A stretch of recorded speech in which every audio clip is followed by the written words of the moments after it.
सोहन एक गरीब मजदूर था जो अपने छोटे से परिवार के साथ एक छोटे से गांव में रहता था।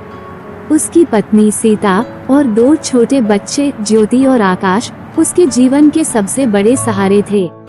वे सब एक कच्चे घर में रहते थे जिसकी दीवारें टूटने लगी थीं और छत से पानी टपकता था।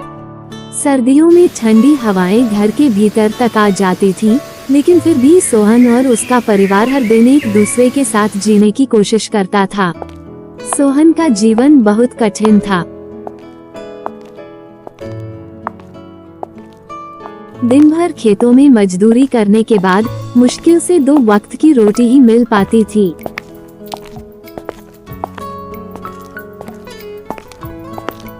कभी कभी घर में खाने के लिए भी कुछ नहीं होता था। सीता पूरे दिन घर का काम करती, बच्चों को संभालती और फिर रात को खाना पकाती। दोनों बच्चे ज्योति और आकाश स्कूल जाने के लिए बहुत उत्साहित रहते, लेकिन कई बार फीस न होने के कारण वे स्कूल नहीं जा पाते थे। सोहन का दिल हमेशा ये सोचता रहता कि कैसे वह अपनी पत्नी और बच्चों को खुशहाल जीवन दे सकेगा। उसका मानना था कि मेहनत करने से एक दिन सब ठीक हो जाएगा, लेकिन समय के साथ उसका विश्वास भी कम होता जा रहा था। वर्ष का आखिरी महीना था दिसंबर। गांव में सब लोग नया साल मनाने के लिए तैयारी कर रहे थे। लोग अपने घरों को सजाने, नए कपड़े खरीदने और त्योहारों के लिए विशेष खाद्य सामग्री लाने में व्यस्त थे। लेकिन सोहन के पास नए कपड़े तो दूर, अपने बच्चों के लिए खाने का भी सामान नहीं था।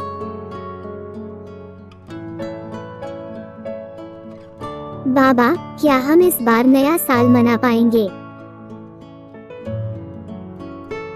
ज्योति ने एक दिन अपने पिता से पूछा। उसकी आंखों में एक उम्मीद थी जो सोहन के दिल को चीर रही थी। सोहन ने उसे सांत्वना दी। बिल्कुल बेटा, हनुमान जी हमारी मदद करेंगे, तुम चिंता मत करो। सीता ने अपने पति को देखा और कहा, हनुमान जी पर विश्वास रखो, वो हमारी मदद जरूर करेंगे। सीता का विश्वास हनुमान जी में अडिग था। वो रोज सुबह उठकर अपने घर के छोटे से मंदिर में जाकर पूजा करती थी। घर के एक कोने में हनुमान जी की एक मूर्ति रखी थी, जिसे सीता दिन में कई बार साफ करती थी। सीता की मान्यता थी कि हनुमान जी की पूजा से उनका घर धन्य होगा और उनकी जीवन की कठिनाइयां दूर हो जाएंगी। सोहन, हम ये नया साल हनुमान जी के आशीर्वाद से ही मनाएंगे।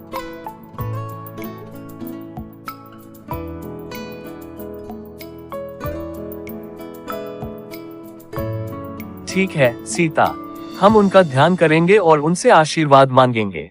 सीता ने हनुमान जी की मूर्ति को गंगाजल से स्नान कराया और दीप जलाकर मंत्रोच्चारण किया। ओम हनुमते नमः, ओम पवनपुत्राय नमः, ओम रामदूताय नमः। सोहन और सीता दोनों ने मिलकर पूरे मन से पूजा की और हनुमान जी से अपने परिवार के लिए आशीर्वाद मांगा। ज्योति और आकाश भी अपनी मां के साथ हनुमान जी की पूजा में शामिल हो गए। घर में थोड़ी देर के लिए एक अजीब सा शांति और सुकून आ गया।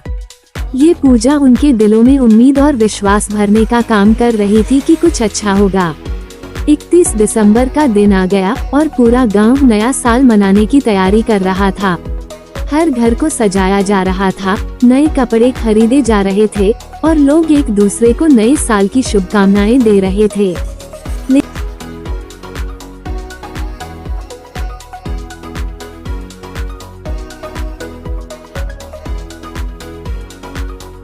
लेकिन सोहन के घर में स्थिति अलग थी। उनके पास न तो सजावट के लिए सामान था, न ही नया कपड़ा। सीता ने घर के आंगन में झाड़ू लगाए और सोहन से कहा, हमारे पास भले ही बहुत कुछ न हो, लेकिन हम यह नया साल उम्मीद और विश्वास के साथ मनाएंगे।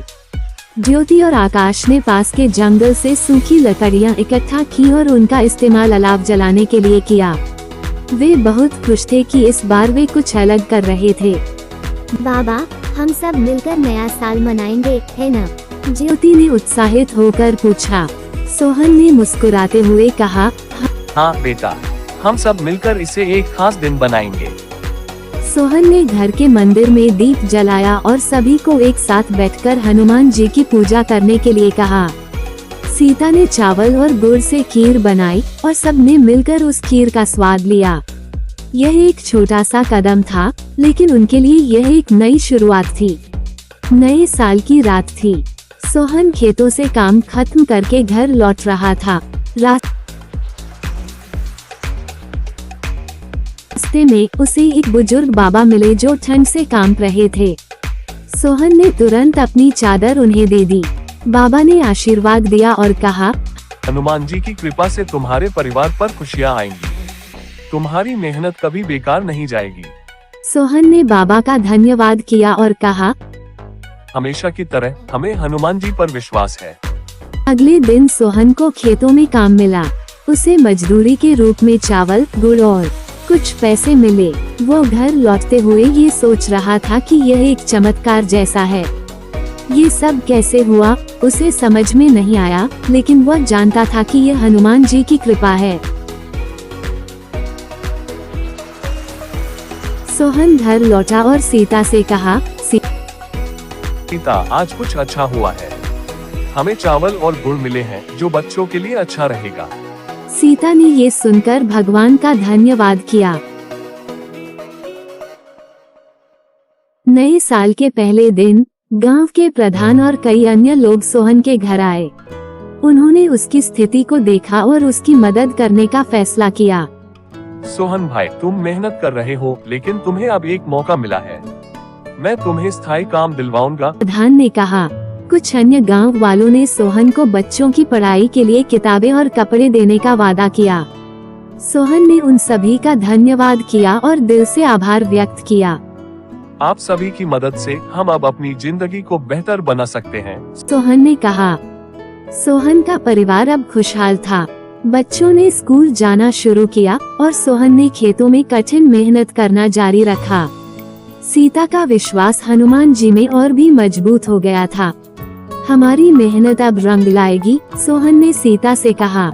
नए साल के इस पहले महीने में ही उनका जीवन एक नई दिशा में बदल चुका था।